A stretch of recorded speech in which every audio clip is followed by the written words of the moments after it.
नमस्कार। बाबा ने कालीचरण डाकू को तो साधना सिखाए ही थे, लेकिन इसके अलावा और भी कुछ बदमाश किस्म के लोगों को बाबा साधना सिखाए थे और उनको धर्म के रास्ते पर ला करके उनसे धर्म का प्रचार भी करवाए थे। ध्रुवानंद दादा का जमालपुर में पोस्टिंग था 1964 में, और हरप्रसाद जी जो बाद में गृह आचार्य भी बने, और उनकी बेटी के साथ बाबा का जो दत्तक पुत्र किंसुक रंजन सरकार है, उनका 1989 में शादी हुआ। ध्रुवानंद दादा हरप्रसाद जी के पास कभी कभी जाते थे और उनसे बोलते थे कि दादा, आपको तो बाबा के बारे में बहुत सारा अनुभव है, आप कुछ बाबा की बात बताइए। तो हरप्रसाद जी ध्रुवानंद दादा को बहुत सारी बातें बाबा की बताए, और वो बताते थे कि बाबा किस प्रकार से लोगों को अपने चमत्कारिक शक्ति से अपने पास लाते थे और उनको फिर अपनी भगवत्ता, अपनी सर्वज्ञता के बारे में उनको आभास कराते थे, और वो लोग फिर बाबा का प्रचार करते थे कि बाबा इस प्रकार से उनके पास शक्ति है, इस प्रकार का। तो 1948 में हरप्रसाद जी जमालपुर का जो रेलवे वर्कशॉप है वहाँ पर ज्वाइन किए। बाबा तो अकाउंटिंग सेक्शन में काम कर रहे थे, लेकिन हरप्रसाद का दूसरा सेक्शन था। फिर भी वो अकाउंटिंग सेक्शन में कभी कभी आते थे, अपने कुछ मित्र लोग वहाँ पर उनके काम करते थे, उनसे मिलने के लिए। तो जब एक दिन इसी प्रकार जब रिसेस था, उस समय वो आए थे अकाउंटिंग ऑफिस में, तो बाबा उनको बुलाए अपने पास। बाबा को ये पूछना था कि बाबा के साथ में काम करने वाला जो सहकर्मी था वो कुछ दिन से एब्सेंट चल रहा था, वो ऑफिस नहीं आ रहा था, और वो हरप्रसाद जी के जो बोर्डिंग हाउस है वहीं पर वो रहता था। बोर्डिंग हाउस का मतलब रेलवे का जो वर्कशॉप है वहाँ पर उनके द्वारा ही कुछ घर बनाया हुआ था, और वहाँ पर कुछ लोगों को रहने की सुविधा थी, और साथ में सबका खाना पीना होता था बोर्डिंग हाउस। तो वहीं पर हरप्रसाद जी भी रहते थे, और भी बहुत सारे वहाँ पर काम करने वाले लोग साथ में रहते थे। तो वहीं पर रहता था। बाबा को उनके बारे में खोज खबर लेनी थी, तो बाबा तो खोज खबर लिए। उसके बाद बाबा अचानक से हरप्रसाद जी के फोरहेड को, कपाल को अचानक से देखने लगे, और हरप्रसाद जी को मालूम चल गया कि बाबा हमारे फोरहेड कपाल को देख रहे हैं एकदम अकटक। कुछ देर के बाद हरप्रसाद जी बोलते हैं कि बाबा क्या देखे आपने मेरे कपाल पर? तो बाबा बोलते हैं कि अरे तुमने तो बहुत पहले ही आत्महत्या कर लिया है और सुसाइड कर लिया है, और इस दिन तुमको तो मरना ही पड़ेगा, दूसरा कोई रास्ता नहीं है।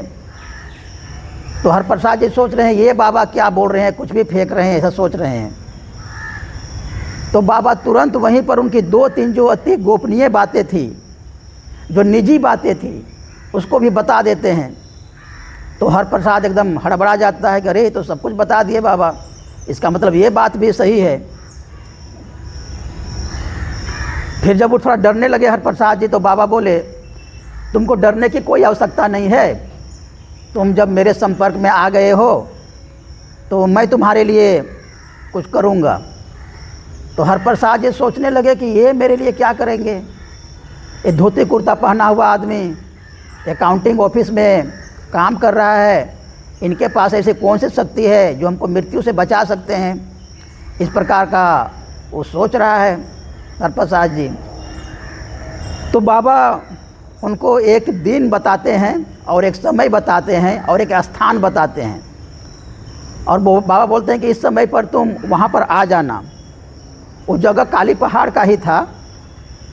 तो बाबा बताते हैं कि इस दिन तुम बिना मिस किए हुए तुम सारा काम छोड़ करके वहाँ पर आ जाना।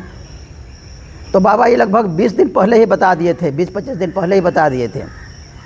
काम चलते रहा, दिन बीतते गई और वो दिन भी आ गया। और वो दिन ऑफिस 4 बजे ही ख़त्म हो गई।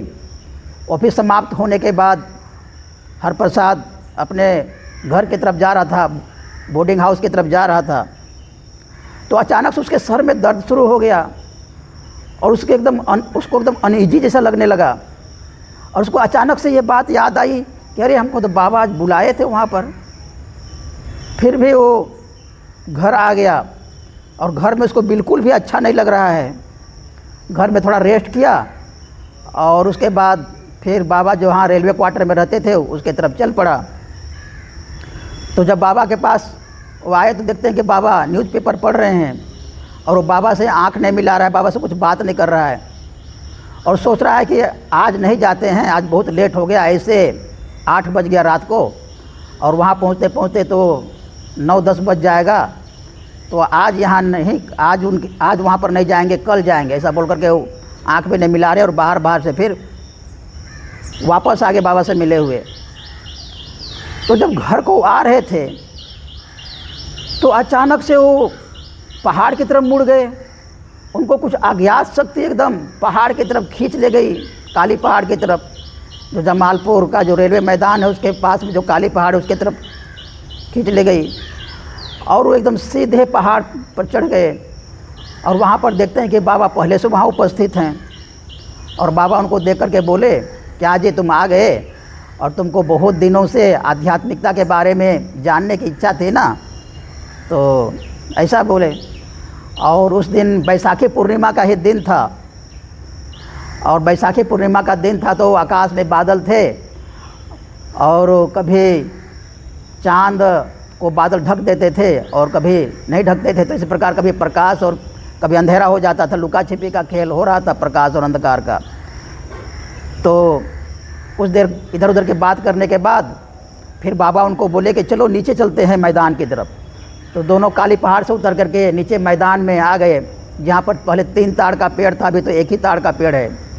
वहाँ पर आकर के बैठ गए दोनों और बाबा ने फिर हरप्रसाद जी को गीता के बारे में, श्री कृष्ण द्वारा जो दिया हुआ गीता है उनके बारे में 1 घंटा बताए।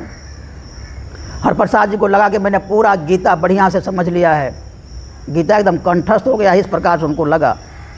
और बाबा ने उनको फिर कास्टिज्म, जातिवाद के बारे में बताया, क्योंकि हरप्रसाद जी ब्राह्मण थे और जनेऊ पहनते थे, तो इसलिए बाबा ने उनको जातिवाद के बारे में बताए और बाबा ने उनको दीक्षा के लिए तैयार कर दिए, साधना के लिए तैयार हो गए।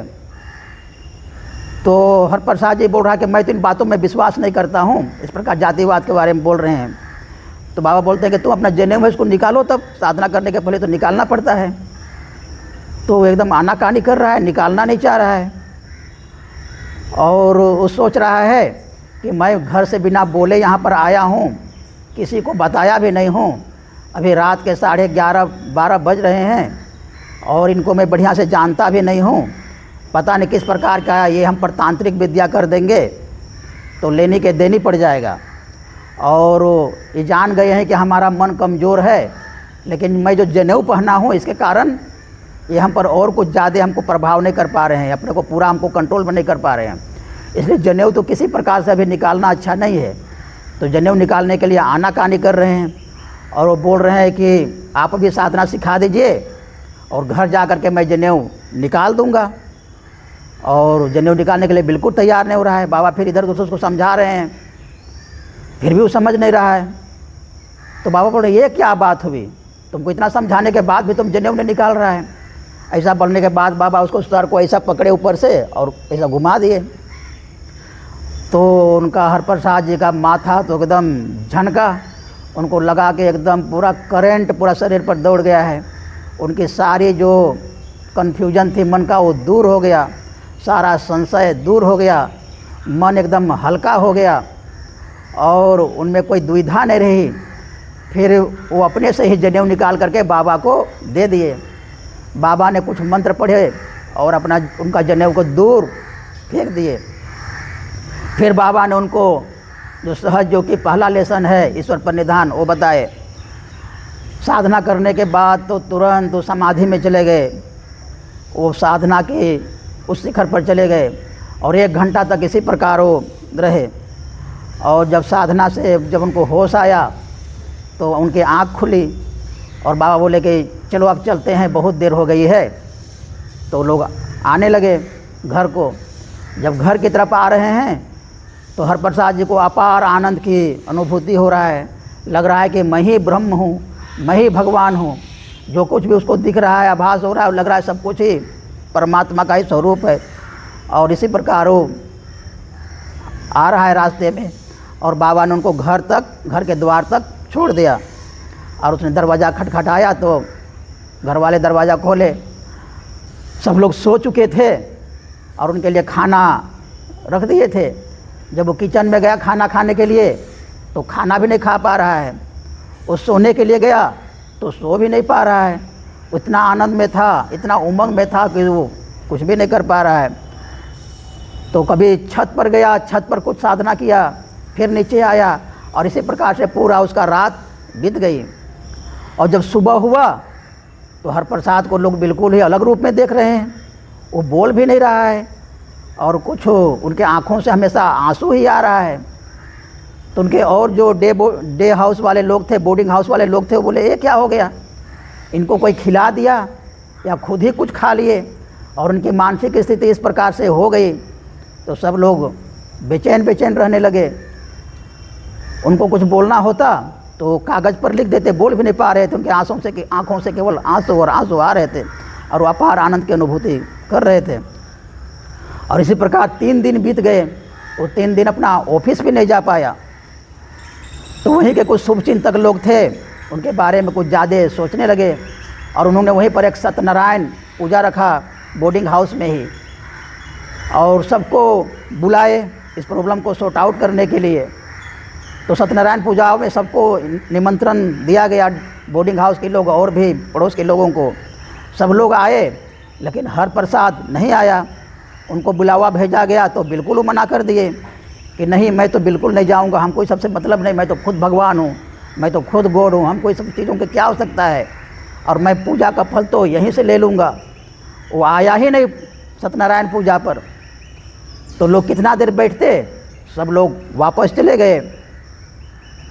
फिर जब सब लोग वापस चले गए तो बाबा अचानक से बोर्डिंग हाउस के छत पर आए और छत से फिर सीढ़ी से होकर के नीचे आए और हरप्रसाद जी को फिर बोले कि चलो ऊपर चलते हैं और जब तक मैं यहाँ पर हूँ कोई नहीं आ सकता है। तो दोनों ऊपर छत पर गए और बाबा उनसे बोले कि कोई दिक्कत तो नहीं हो रही, कोई परेशानी तो नहीं हो रही है। तो हरप्रसाद क्या बोलता है, परेशानी क्या होगा, इतना आनंद में हूँ, इतना उत्साह में हूँ कि इस प्रकार का आनंद हमको कभी हुआ ही नहीं था। परेशानी होती है बस लोगों से, वो हमको समझ नहीं पा रहे हैं, उल्टा पुल्टा बातें कर रहे हैं।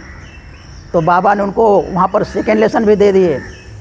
अब सेकेंड लेसन देने के बाद तो उनका मन और एकदम समाधि में चला गया और आनंद में मस्त हो गए। और फिर जब हरप्रसाद जी ने उनको साष्टांग प्रणाम करने के लिए झुके तो बाबा ने अपने पैर के अंगूठे से उसके माथा को और टच कर दिए तो और वो मदहोश हो गए। फिर बाबा वहाँ से चले गए और बाबा जैसे चले गए तो उन लोगों को लगा कि और कोई यहाँ पर कुछ हो रहा है। तो फिर सब लोग हल्ला गुल्ला करते हुए वहाँ पर आ गए लेकिन कोई वहाँ पर मिला नहीं। और उनकी जो हरप्रसाद जी की हालत जो है वो एकदम आनंद से, उत्साह से अपना को संभाल नहीं पा रहे थे, बस वो रो रहे थे, उनके आँखों से आंसू आ रहा था। तो बोर्डिंग हाउस वाले ही बोले कि इनको आप घर ले जाइए, यहाँ जमालपुर से दूर उनका जो घर था उधर, और उनको उधर ही रखिए, कुछ देर उधर रहेंगे तो ठीक हो जाएंगे। तो घर वाले उनको गांव ले गए और उधर ही 1 महीना रहे। अब इनका यहाँ पर नौकरी था, कितना दिन वहाँ रहेंगे। तो फिर 1 महीना के बाद इधर वापस जमालपुर आए। तो जब जमालपुर आए तो फिर उनको बाबा से मिलने का बहुत मन करने लगा, बेचैन होने लगे बाबा से मिलने के लिए। तो एक दिन वो बाबा से मिलने के लिए जाते हैं तो बाबा को जमालपुर में एक जुबली वेल है, वहाँ पर बैठे हुए देखते हैं और बाबा फिर उनसे बातें करते हैं और फिर दोनों शाम को ही टाइगर ग्रेव की तरफ, रेलवे मैदान की तरफ चले जाते हैं और देर रात वापस आते हैं। और इसी बीच में जो उनके बोर्डिंग हाउस के लोग थे उनका कुर्ता वगैरह चेक करते हैं, तो वहाँ पर उनका बाबा ने जो हाथ से ही जीवन वेद लिखे थे, यम नियम, वो मिल जाता है जेरोस्कोपी। और उसको देखते हैं तो वहाँ पर एक खुदीराम सेन था, उसको ये मिल जाता है। और ये खुदीराम और लोगों को बताता है बोर्डिंग हाउस का, तो सब लोग देख करके ये पहचान जाते हैं कि अरे ये तो प्रभात दा का हैंड राइटिंग है, बाबा का हैंड राइटिंग है। तो सब मिल कर के लोग बाबा के पास जाते हैं और बाबा को बहुत भला बुरा कहते हैं, डराते धमकाते भी हैं और बोलते हैं कि आप इन पर तांत्रिक विद्या कर रहे हैं, इनको आप छोड़ दीजिए, इन तो आपके साथ बहुत बुरा होगा, ऐसा बोलते हैं, धमकाते हैं बाबा को। तो बाबा बोलते हैं उनके साथ कुछ भी नहीं हुआ है, हरप्रसाद जी के साथ कुछ भी नहीं हुआ है, वो तो तुम अच्छा है, उनको मेरे पास ले आओ, वो फिर से ठीक हो जाएगा। तो बाबा बोलते हैं आपके पास और दोबारा से आपके पास, आप पता नहीं और क्या मंत्र पढ़ देंगे, क्या तंत्र विद्या कर देंगे, इसलिए आपके पास तो कतई नहीं भेज सकते हैं। तो फिर वो लोग वापस आ गए बाबा को धमकी उमकी दे करके, और फिर वहाँ पर बोर्डिंग हाउस में लोग प्लानिंग करते हैं कि बाबा को तो मज़ा चखाना पड़ेगा, इनको तो बढ़िया से लेसन देना पड़ेगा, इस प्रकार का प्लानिंग करते हैं। और वहीं पर एक साधन दे करके था और वो बदमाश किस्म का था, थोड़ा गुंडा किस्म का था, मारपीट करने में तेज़ रहता था। तो लोगों ने ये काम साधन दे को दिया कि बाबा को ख़त्म करो, कहानी ख़त्म करो, है ना, बाबा को पूरा मारने का प्लानिंग कर लेते हैं और साधन देव को इसका इस काम को ले देते हैं। तो साधन देव क्या करता है, एक दिन बड़ा सा डायगर अपने कमर में छुपाता है और चल पड़ता है जमालपुर की तरफ, जमालपुर का जो रेलवे ग्राउंड है उधर। तो बाबा मिल जाते हैं उनको, फिर जुबली वेल के पास में ही मिल जाते हैं। तो उनको देख करके ही बाबा बोलते हैं, नाम से पुकारते हैं, अरे साधन दे इधर आ रहा है, और कैसे हो, क्या हो, बाबा बात करते हैं। और बाबा साधन दे के बहुत सारे जो गोपनीय चीज़ें हैं उसको ही बारे में बाबा बताते हैं। उनका जो संबंधी थे, माता पिता, उनके बारे में, उनका घर कहाँ पर है, वहाँ की लोकल भाषा क्या है, इस प्रकार का बहुत सारी बातें करते हैं।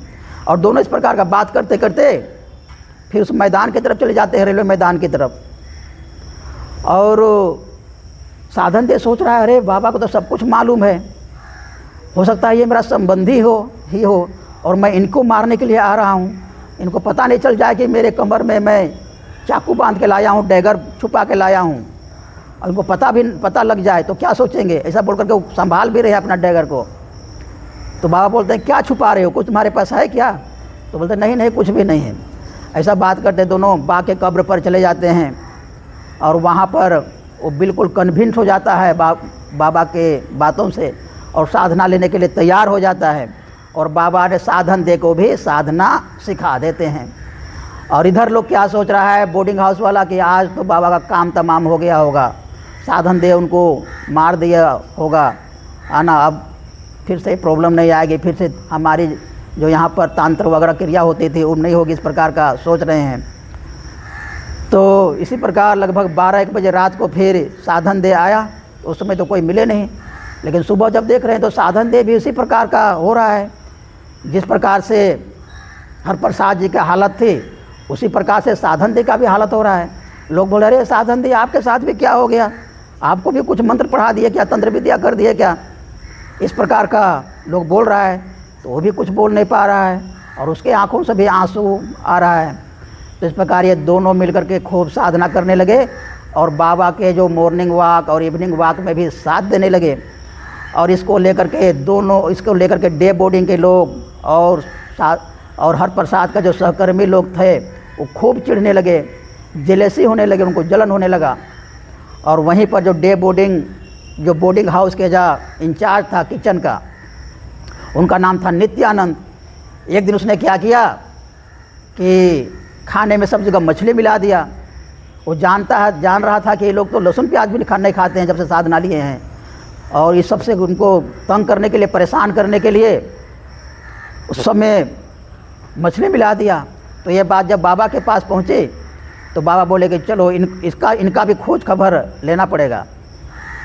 तो एक दिन हर प्रसाद बाबा जमालपुर में घूम रहे थे, तो किशुन जी वहाँ पर, बाबा किशुन जी को पहले ही साधना सिखा चुके थे, और किशुन जी बिहार मिलिट्री पुलिस है, उसमें उनका ड्यूटी था, और उसमें उनका जमालपुर में ही, जमालपुर ऑफिस के वो इंचार्ज थे।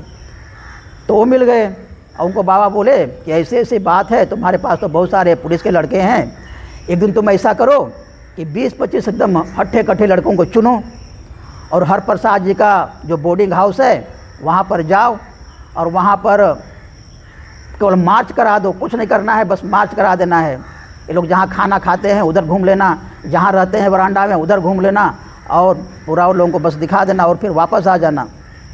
तो किशुन जी ने ऐसा ही किए, और फिर ऐसा करने के बाद उन लोगों की सिट्टी पिट्टी गुम हो गई, और उस दिन से सब लोगों का सब बदमाशी बंद हो गया।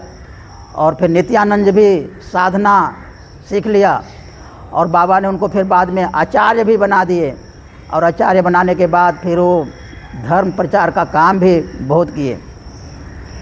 तो इस प्रकार से बाबा कालीचरण डाकू के, तो जो डाकू था, बदमाश था, लुटेरा था, उसको तो साधना सिखाए ही थे, और उनको अवधूत बना दिए थे, कालीचरण से कालिकानंद बना दिए थे, धर्म के रास्ते पर ला करके उनको बहुत सारा पुण्य काम कराए, धर्म का प्रचार कराए। इसी प्रकार बाबा और भी इसी प्रकार जो साधन देद है, नित्यानंद, और भी बहुत सारे लोगों को साधना मार्ग में लाए, और उनको साधना के उस शिखर पर ले गए, आध्यात्म को उस शिखर पर ले गए, और उसे धर्म का प्रचार भी कराए। परमपिता बाबा की जय। नमस्कार।